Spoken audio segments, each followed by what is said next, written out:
ओम आदित्याय नमः। आज हम रविवार के पावन व्रत की कथा सुनने जा रहे हैं। ये व्रत पूर्ण रूप से सूर्यदेव को समर्पित होता है। जो भक्त श्रद्धा, नियम और विश्वास के साथ ये व्रत करता है उसे आरोग्य, तेज, यश, मान सम्मान और जीवन में उन्नति प्राप्त होती है। तो दोस्तों आइए मन को शुद्ध कर ध्यान पूर्वक सूर्य भगवान की एक कथा सुने। एक राजा था और एक रानी थी। उनके पास सिपाही, घोड़े, दास दासियां, धन दौलत सब कुछ था। सिर्फ उन्हें संतान नहीं थी। इस कारण से राजा और रानी बहुत ही ज्यादा दुखी रहते थे। संतान प्राप्ति के लिए उन्होंने हर तरह का दान, धर्म, धार्मिक अनुष्ठान, जप, मंत्र, व्रत, पूजा पाठ किए, लेकिन कोई भी फायदा नहीं हुआ। जब राजा रानी दोनों ही बुढ़ापे की ओर बढ़ रहे थे, बुढ़ापे की ओर बढ़ते गए तो क्या होना क्या था। दोनों गहन सोच में पड़ गए कि अब हमारे इतने बड़े राज्य का क्या होगा, कौन बनेगा इस राज्य का वारिस, कौन लेगा प्रजा की जिम्मेदारी। राजा रानी दिन रात इस चिंता में घुलने लगे। उन्हें खाने पीने की अब सुध भी नहीं रही थी। एक दिन राजा के दरबार में एक साधु आता है तो दासी रानी को बताती है। तब वह दासी से कहती है, ये मेरा अंतिम दान धर्म है। इसके बाद मैं अपने हाथों से कोई दान धर्म नहीं करूंगी। रानी चावल भरा छाछ हाथ में लेकर बाहर आती है। अब रानी भिक्षा देते हुए साधु को बहुत ही ज्यादा चिंता में लगती है। साधु पूछते हैं, रानी जी क्या हुआ, आप इतनी उदास क्यों हो। तब रानी साधु को सारी हकीकत बताती है और रोने लगती है। इस पर साधु कुछ पल के लिए गंभीर हो जाते हैं और कहते हैं, चिंता मत करो रानी, आपकी संतान की इच्छा अवश्य पूरी हो जाएगी। आपकी कोख से एक पुत्र जन्म लेगा, लेकिन वह मात्र 14 वर्ष तक ही आप लोगों के साथ रहेगा। उसके आगे वह मृत्यु लोक को प्राप्त हो जाएगा। इससे बढ़कर आपको कुछ देना मेरे लिए संभव नहीं है। अपनी पूरी बात करते करते उसने अपनी झोली में हाथ डाला और थोड़ी सी भभूत निकालकर रानी को दी और कहा, आप और महाराज दोनों इसे बांटकर ग्रहण करना, तुम्हें जल्दी ही पुत्र की प्राप्ति होगी। इतना कहकर साधु वहां से चला गया। अब साधु के जाने के बाद रानी सोचने लगी, 14 साल ही सही, इतने समय के लिए मुझे पुत्र तो मिलेगा, मेरे लिए इतना ही काफी है। उतने साल तक मैं उसे जी जान से बड़ा करूंगी, उसे ढेर सारा प्यार दुलार दूंगी, अपनी संतान की सारी मुरादें मैं पूरी करूंगी। उस रात राजा अपना समस्त राजकाज खत्म करके जब महल में आए तो रानी ने क्या किया, राजा को सारी बात बताई और साधु की दी हुई भभूत राजा को दिखाकर बोली, हे साधु महाराज, ये भभूत हम दोनों को ग्रहण करने को साधु बता गए हैं।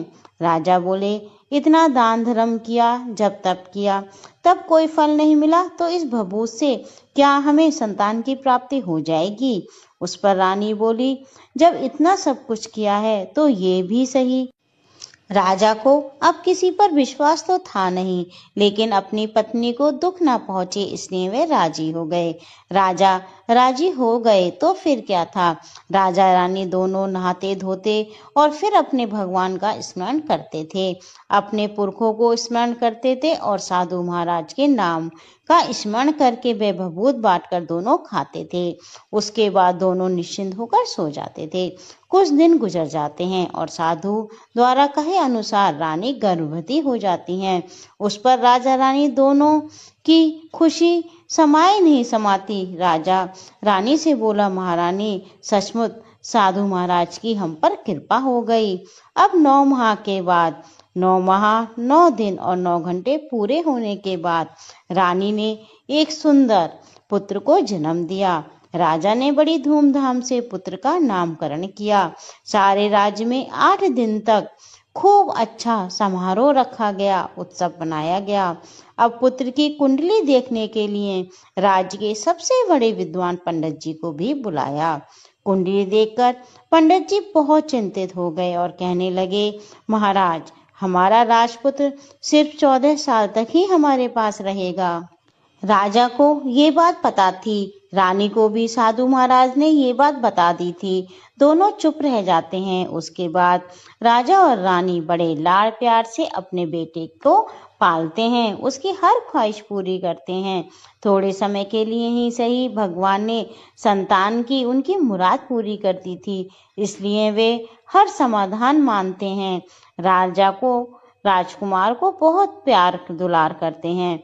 राजपुत्र दिन प्रतिदिन बड़े होते रहे। अब एक 7 साल के हो जाते हैं तो राजा एक अच्छे गुरु की नियुक्ति करके उन्हें पढ़ाई लिखाई, राज्य शास्त्र, शास्त्र विद्या, घुड़सवारी इत्यादि 12 विद्याओं की शिक्षा दिलवाते हैं।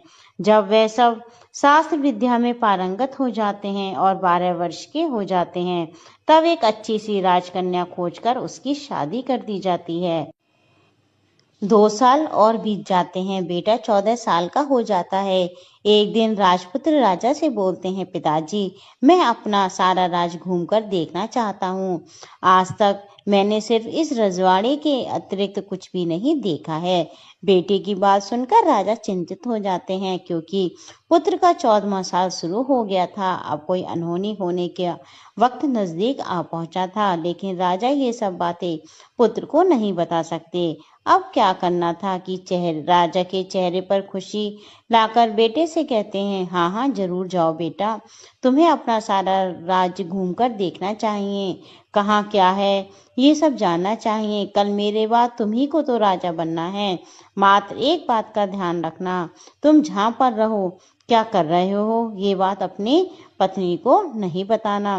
पुत्र कहता है, ठीक है पिताजी, आपने जो कहा है मैं वैसे ही करूँगा। अब राजपुत्र दिन भर अपनी पत्नी के साथ रहते हैं और रात को ठीक 12 बजे बिस्तर से उठकर बाहर चले जाते हैं और फिर सवेरा होने से पहले महल में आकर सो जाते हैं। ऐसा बहुत दिनों तक चलता रहा। अब पुत्र का 14वां साल खत्म होने में कुछ ही दिन बाकी थे। इतने में क्या होता है कि उसकी पत्नी यानी छोटी रानी रात में जाग जाती हैं। वह देखती हैं कि बिस्तर पर राजपुत्र नहीं है। वह महल में सब जगह देखती हैं तो राजपुत्र उन्हें कहीं भी नहीं दिखाई देते।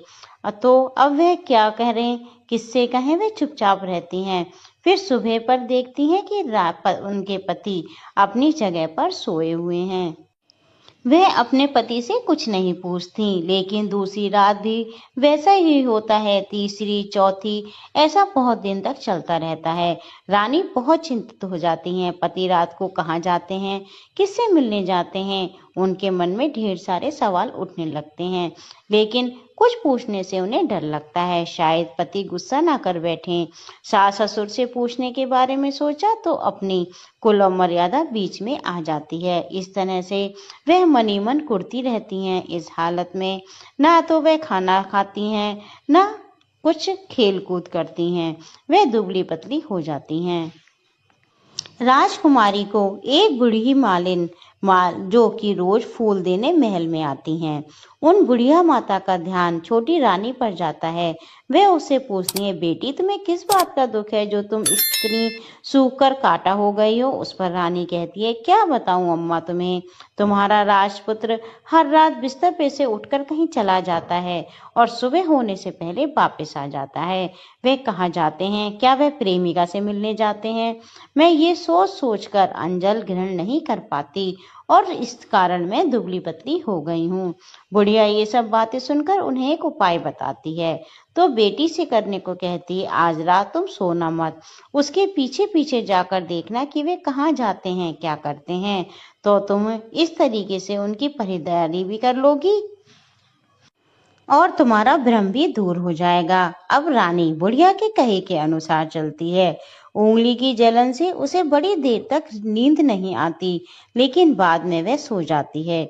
दूसरे दिन सुबह बुढ़िया माता फूल लेकर आई।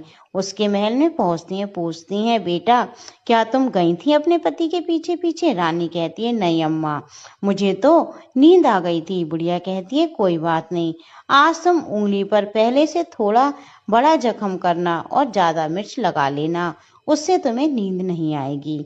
तो रानी वैसे ही करती है, परंतु वह सिर्फ पति के बिस्तर से उठकर बाहर निकलते वक्त तक जाग पाई। वह उसके पीछे नहीं जा सकी क्योंकि उस समय उसे नींद आ जाती है। दूसरे दिन जब बुढ़िया आती है तो उससे पूछने से पहले ही रानी रोने लगती है और कहती है, अम्मा, मैं आज भी उनकी पहरेदारी ठीक से नहीं कर पाई। बुढ़िया कहती है, रोना नहीं बेटी, सब कुछ ठीक हो जाएगा। आज तुम और दिन से ज्यादा बड़ा जख्म करना और उस पर ज्यादा मिर्च छिड़कना, और एक काम करना बेटी, जब तुम्हारा पति बाहर निकले तो तुम उसका रास्ता रोकना। बुढ़िया ने जैसा बताया रानी वैसा ही करती है। आज रात उसे नींद नहीं आई। पति 12 बजे बिस्तर से उठकर जब महल से निकलने के लिए चलने लगा तो वह बुढ़िया ने जैसा उसे बताया था वह वैसा ही करती है। दौड़कर जाकर पति का रास्ता रोकती है और कहती है, तुम कहाँ जा रहे हो, किससे मिलने जाते हो, मुझे सब सच बातें सब सब बताओ। राजपुत्र उसे समझाने की बहुत कोशिश करता है कि देखो, अगर मैंने तुम्हें ये सब बताया तो मैं तुम्हें दोबारा नहीं मिल पाऊंगा। रानी कहती है, कोई बात नहीं, ना मिल पाओ, लेकिन आज रात तुम जहां जाते हो मुझे पहले बता के जाओ। राजपुत्र इस बात में निरुपाय हो जाता है। पत्नी की जिद के आगे उसकी एक भी नहीं चल पाती। ठीक उसी समय उसका 14वां साल खत्म होकर 15वां साल लगने वाला था। अब राजपुत्र सोचता है कि जो होता है वह हो जाने दो, और कुछ चावल मंत्रों से सिद्ध करके अपनी पत्नी को देकर कहता है कि इन चावल के दानों को दोनों हाथों की मुट्ठी में पकड़ना। पहले दाएं हाथ के पकड़े चावल मेरे ऊपर फेंकना, मैं कौन हूं तुम्हें पता चल जाएगा। बाद में बाएं हाथ से पकड़े चावल मेरे ऊपर फेंकना, मैं जैसा था तुम्हें मिल जाऊंगा।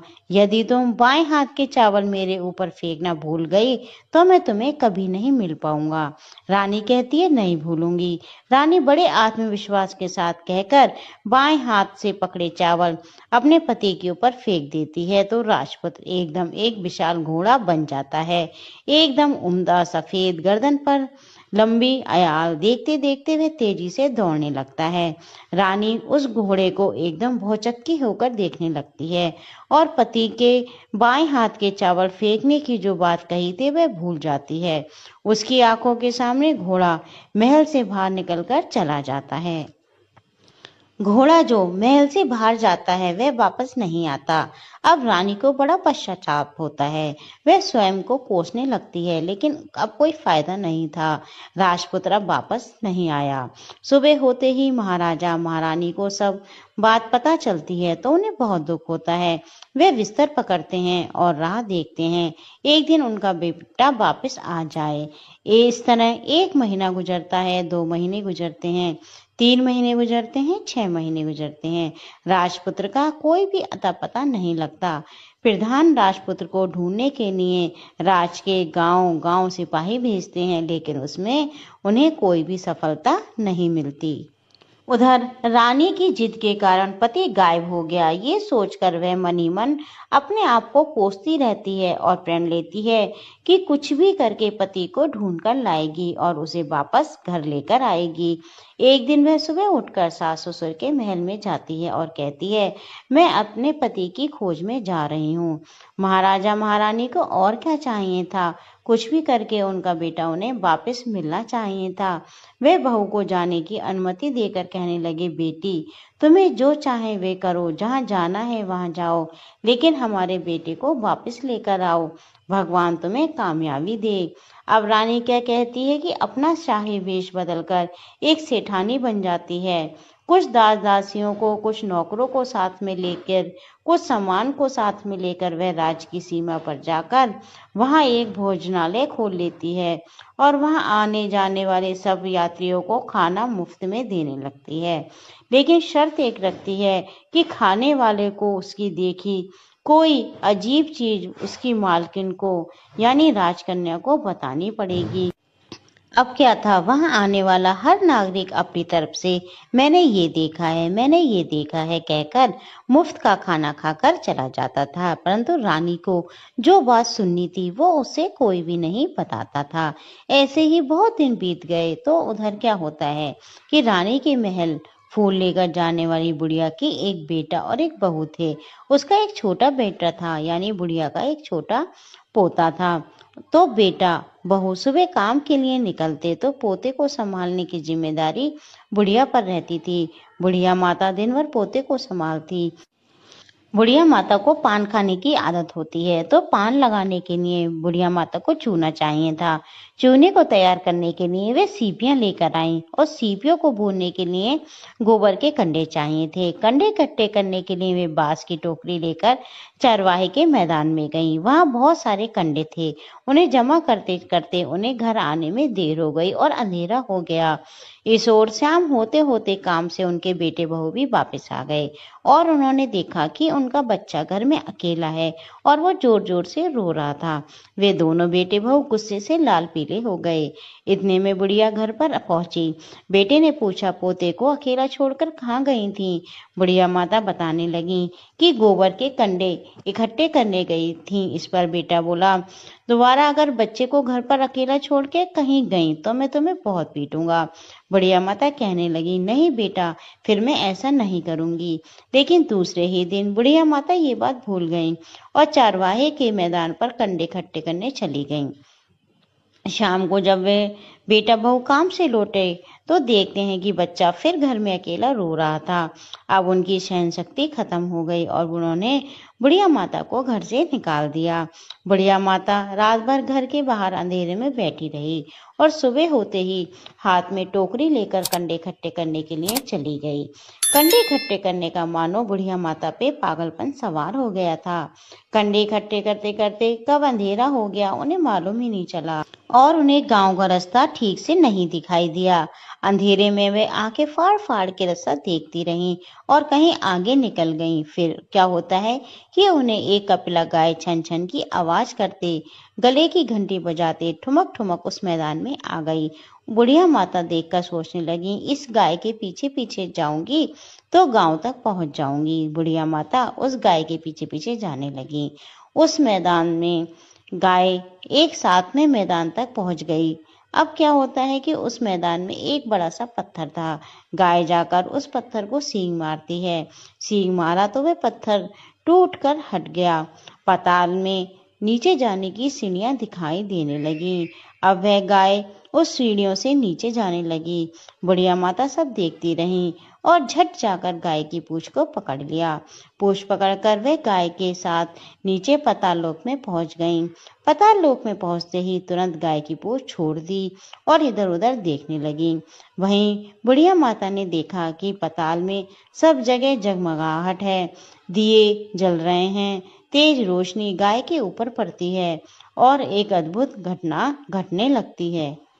जैसे ही गाय नीचे जाती है उसके गले में अपने आप साकल पड़ जाती है और कोई उसका दूध दुहाने लगता है, लेकिन जो कोई दूध दुह रहा है वह उसे दिखाई नहीं देता। बुढ़िया माता बहुत घबरा जाती है। वह कहाँ आकर फंस गई ऐसा सोचने लगती है, क्योंकि वहां तो छिपने की भी कोई जगह नहीं थी। हर तरफ उजाला ही उजाला था। वह अब एक कोने में खड़ी हुई चुपचाप सब कुछ देखने लगी। कुछ पल के बाद वहां झट से एक उम्दा सफेद घोड़ा आया। वहां दो कुंड थे। उसमें एक कुंड में उस घोड़े ने छलांग लगाई और ऊपर आ गया। वह उसे राजपुत्र का रूप प्राप्त हो गया। राजपुत्र बनने के बाद उसने दूसरे कुंड में पानी में स्नान किया और वहां रखे नए कपड़े पहनने लगे। नजदीक ही एक सुंदर पलंग था, उस पर जाकर वह बैठ गया। उसके सामने अपने आप पंच पकवानों की थाली आ गई, दूध की एक प्याली आ गई, पान सुपारी आ गए। उसके सामने एक दिया जल रहा था। राजपुत्र ने खाना खाया, दूध पिया, पान सुपारी खाई और बिस्तर पर लेट जाने से पहले सूर्य देव का स्मरण करके सामने जलते दिए से पूछा, दिए दिए दीप कर, मेरे माता पिता क्या कर रहे हैं? दिया बताने लगा, बेटे के शोक में डूबे हैं। राज्य कौन संभाल रहा है? वो कहता है राज प्रधान संभालता है। मेरी पत्नी क्या करती है? उसने चौराहे पर भोजनालय शुरू किया है और आते जाते लोगों से वह नई खबर के बारे में पूछती रहती है। दिए के ये कहते ही राजपुत्र कहने लगते हैं ठीक है। उसके बाद वह सो जाता है। बुढ़िया कोने में खड़ी हुई ये सब बातें देख रही थी। ऐसी अद्भुत घटना उसने जिंदगी में कभी पहले नहीं देखी थी। उसे अंदर ही अंदर चुलबुलाहट होने लगी। वह अपनी भूख प्यास भूल गई और आगे क्या होता है वह उत्सुकता से देखने लगी।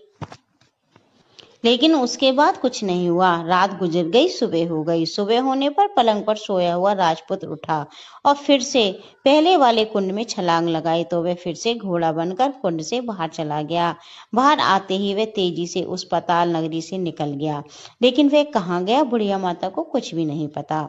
उसके बाद पिछली रात को उसने गाय का दूध छमछम धोने लगा। जैसे ही दूध दुहाना खत्म हुआ उसके गले की शाकल अपने आप खुल गई और गाय तेजी से ऊपर जाने वाली सीढ़ियों की ओर भागने लगी। गाय को दौड़ता देख बुढ़िया माँ सोचती है कि अब गाय के साथ यहाँ से ऊपर जाना ही समझदारी है, नहीं तो कोई मुसीबत आकर मेरे ऊपर टपक जाएगी। झट से उसने गाय की पूंछ पकड़ ली।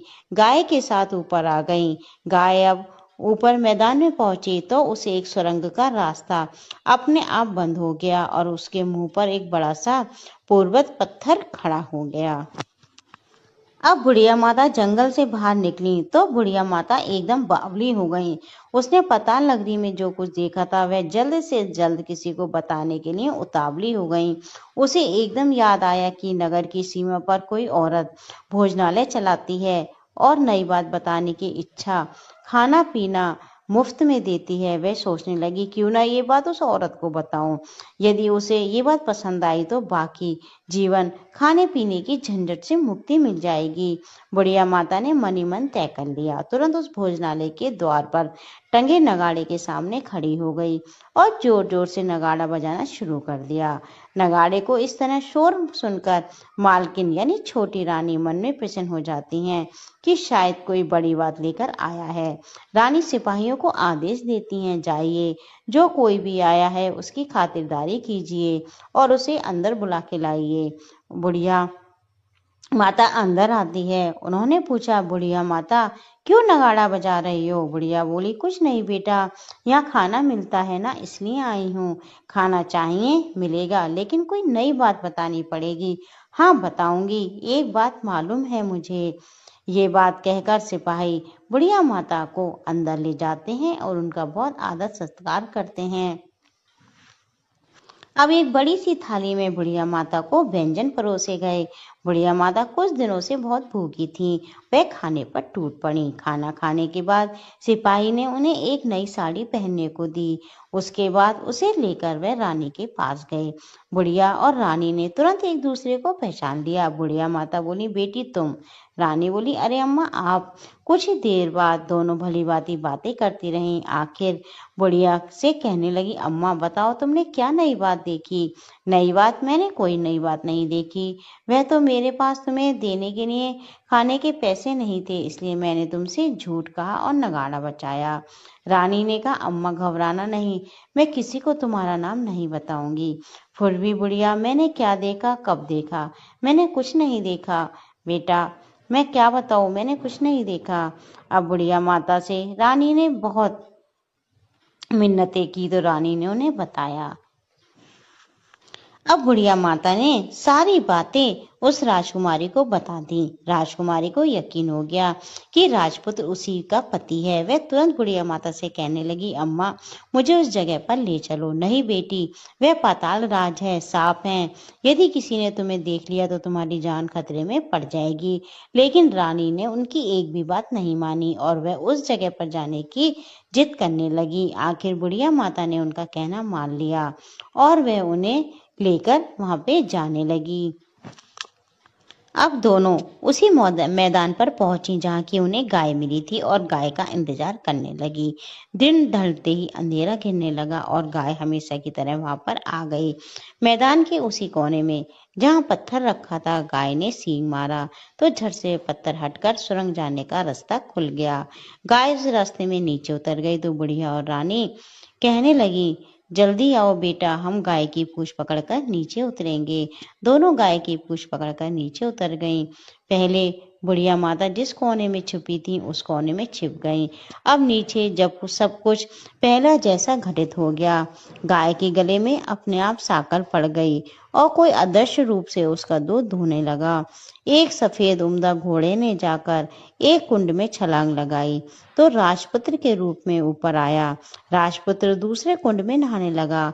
बाद में उसके सामने थाली आ गई, दूध की प्याली, पान, बीड़ा, ठीक वैसे ही हुआ जैसे कि पहले हुआ था।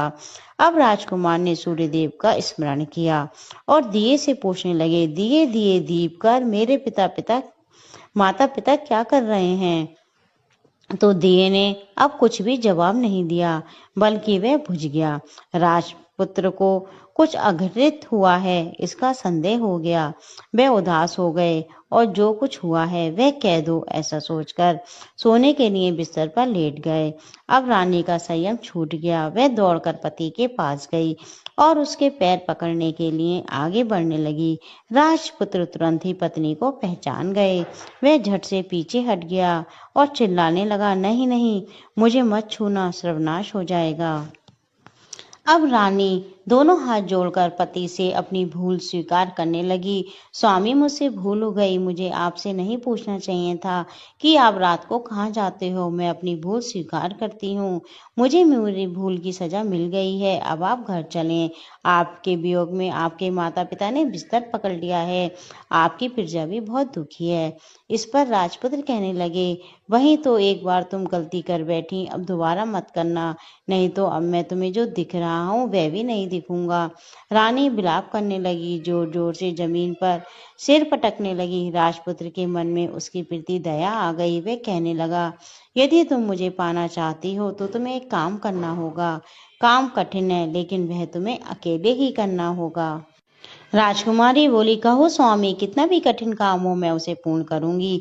रानी कहने लगी। इस पर राजपुत्र ने उसे बताया कि तुम पाताल से ऊपर जाते ही तुम्हें एक घना जंगल नजर आएगा। ऐसे 6 जंगल पार करने के पश्चात 7वां जंगल मिलेगा। वह जंगल सबसे घना है। उस जंगल के बीचों बीच एक पीपल का पेड़ है। उसके पास की जगह पत्ते, फंदे, जटाएं, कांटे इत्यादि से ढक चुकी है। वहां शेर, भालू, सांप सभी धमा चौकड़ी लगाकर बैठे हैं। तुम सबको भगाकर वह जगह साफ करनी है, जिसकी गोबर से लिपाई करनी है और उसे पवित्र स्थान बनाना है, रंगोली से सजाना है। उसके बाद वहां धूप, कपूर, अगरबत्ती जलानी है, फूल कुमकुम से पेड़ की तने की पूजा करनी है, दूध दही से बने चावल का भोग चढ़ाना है। ये सब दोपहर के 12 बजे से पहले करना होगा। 12 बजने के समय तुम्हें उस जगह पर बैठकर सूर्य भगवान का ध्यान करना है। ठीक 12 बजे सूर्य भगवान का रथ वहां पर उतरेगा। वह सब देखकर खुश हो जाएंगे और कहेंगे कि बेटी, जिस किसी ने ये सब किया है उसे मैं मनचाहा फल दूंगा। तो तुम उसके सामने जाकर उनके रथ का दाहिना घोड़ा मांगना, मैं तुम्हें मिल जाऊंगा। इतनी बात कहकर राजपुत्र अपने पलंग पर सो गया और छोटी रानी भोर होने की राह देखने लगी। सुबह होते ही बुढ़िया माता के साथ गाय की पूंछ पकड़कर ऊपर आ गई। ऊपर आने के बाद वह बुढ़िया से कहने लगी, अम्मा, अब मैं अकेली ही आगे जाऊंगी, तुम भोजनालय वापस जाओ। वह जंगल में जाकर राजपुत्र की बताई हुई जगह को ढूंढने लगी और स्वयं आरी से वह जगह साफ कर दी। बाद में राजपुत्र ने जैसे बताया उसने लिपाई पुताई करी और दूसरे दिन पौ फटने से पहले उठी। जंगल में उस जगह पहुंची। वहां जाकर इत्र गुलाब का पानी छिड़ककर उस जगह को सुगंधित किया। धूप अगरबत्ती जलाकर उसे पवित्र किया। पूजा की सब सामग्री वहां देख तैयार रखकर सूर्य भगवान का ध्यान करने बैठ गई। जैसा कि पति ने बताया था कि दोपहर को ठीक 12 बजे सूर्य भगवान का रथ उस पीपल के पेड़ पर आकर रुका।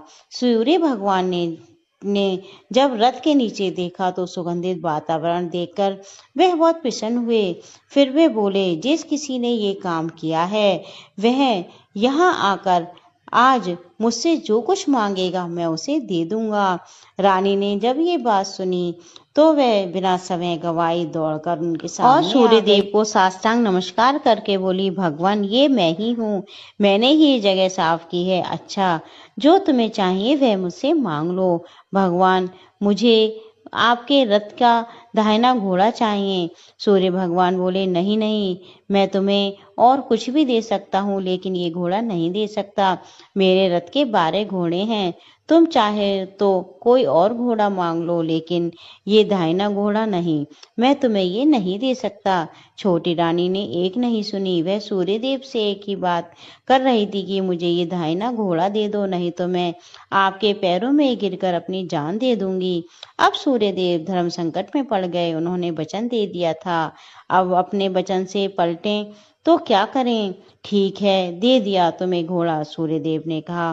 फिर एक बात और भी कही, देखो मैंने तुम्हें घोड़ा तो दिया है, लेकिन वह तुम्हें यहाँ नहीं मिलेगा, तुम्हें उस पाताल में जाकर लाना होगा।